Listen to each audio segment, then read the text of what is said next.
Isang init, ayan. Chocolate chip.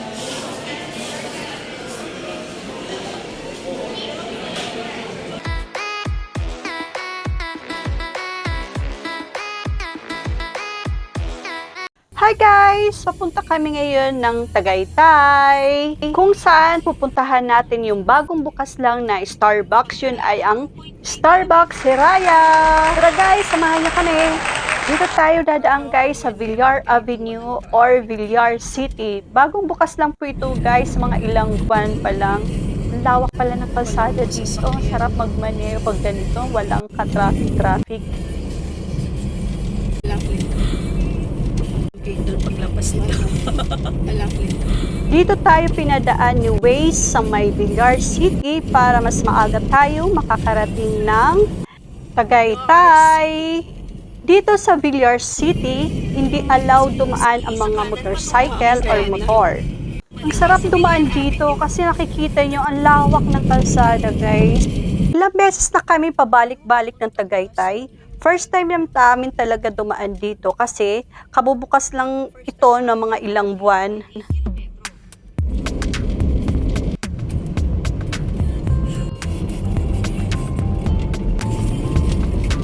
Lawak oh.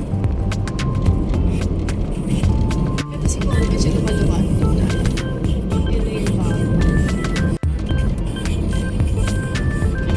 Unang labas nito. Paliparon pala.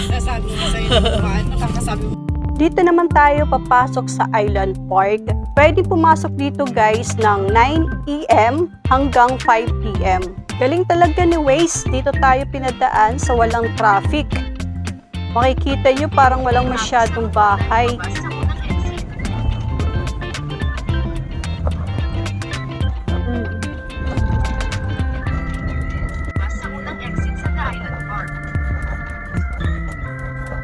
Parang liblib dito. Kasi kung mapatay lang.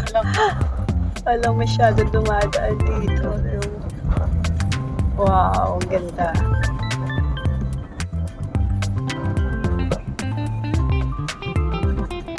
Kakatakot dumaan dito pag gabi. Walang masyadong bahay. Kaya pwede lang dumaan dito ng 9 PM hanggang 5 PM. Akalain nyo guys, mayroon pa kami nakasalubong tumatawid na maliit na baka. May bakang dumaan. Oh, may yung signboard. Pakaliwa na yung papuntang Tagaytay. Morning!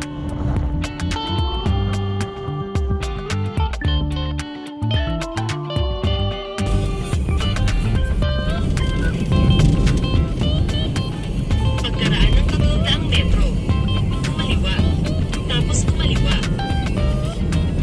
Liwa sa Magallanes Drive. Sa gitna ng kalsada. Dito lang yan sa Tagaytay.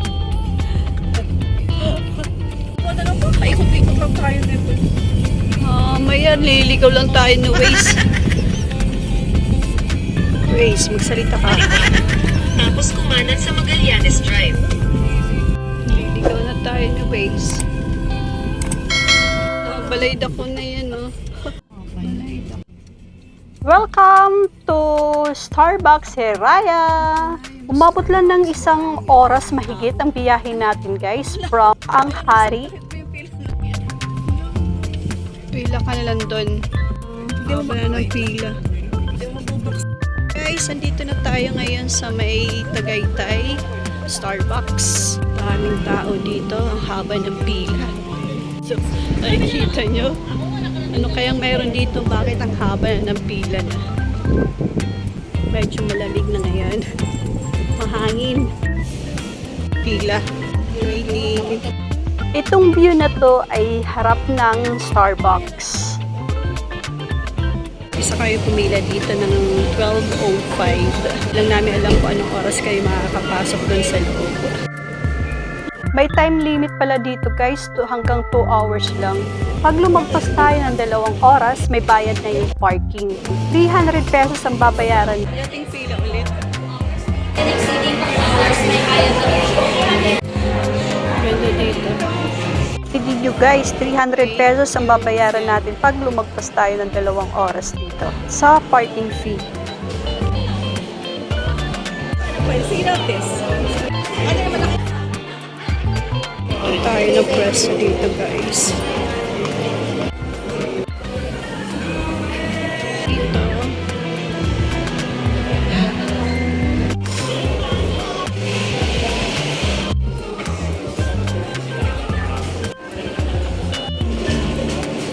Chocolate chip.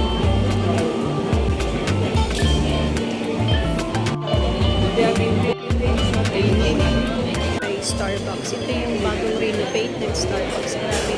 Ang daming tao dito guys. Pagdating dun sa labas, pila. Hanggang dito rin sa loob, pila. Ikot ko kayo dito guys sa loob ng Starbucks.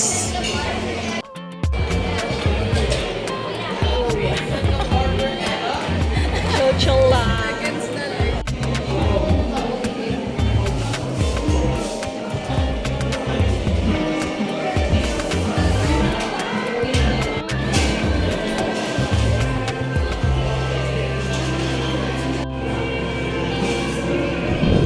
Ay. Ganda ng view dito guys. Kaya lang mainit dito, hindi siya aircon. Kung dito kami pwesto. Sabi ang ganda ng view. Kaya pala dinadayo to ng mga turista kasi ang ganda talaga ng location. Kitang-kita talaga dito yung tala, no? Wow! Guys, ang init. Ayan, umaraw na ang init. Tsaka, init guys. Tsaka. Medyo mainit dito guys pag dito tayo pumwesto ngayon. Ang ganda pumwesto dito guys pagdating ng December hanggang February or March. Yun yung kasagsagan na malamig na.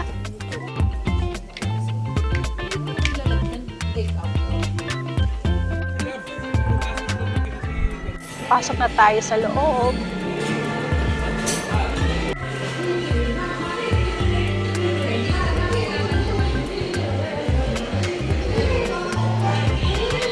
Sabi nila, mas mahal daw dito yung pagkain or drinks dito sa Starbucks Reserve kumpara sa ibang Starbucks kasi nga yung location niya is mas malaki at mas maganda yung lugar.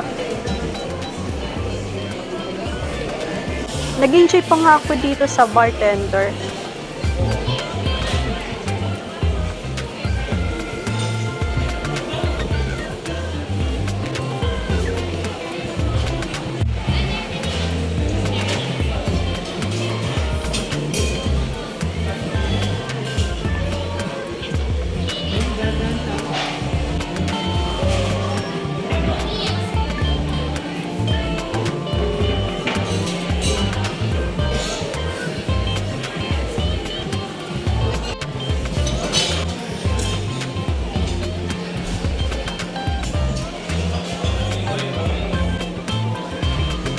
Palabas na kami, ayaw namin umabot ng mahigit 2 oras dito sa loob.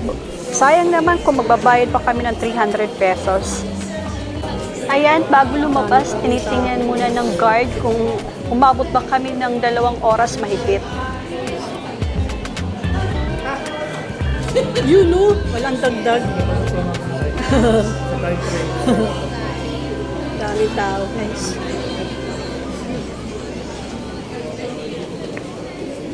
Tayo, record na siya. Paano yan mga sangkay? Hanggang dito na lang. Please don't forget to subscribe my YouTube channel at pakiclick na rin po ang bottom bell para lagi kayong updated sa video ko. At sa mga nakasubscribe na, maraming salamat po at maraming salamat sa hindi nag-escape ng ads. Bye-bye!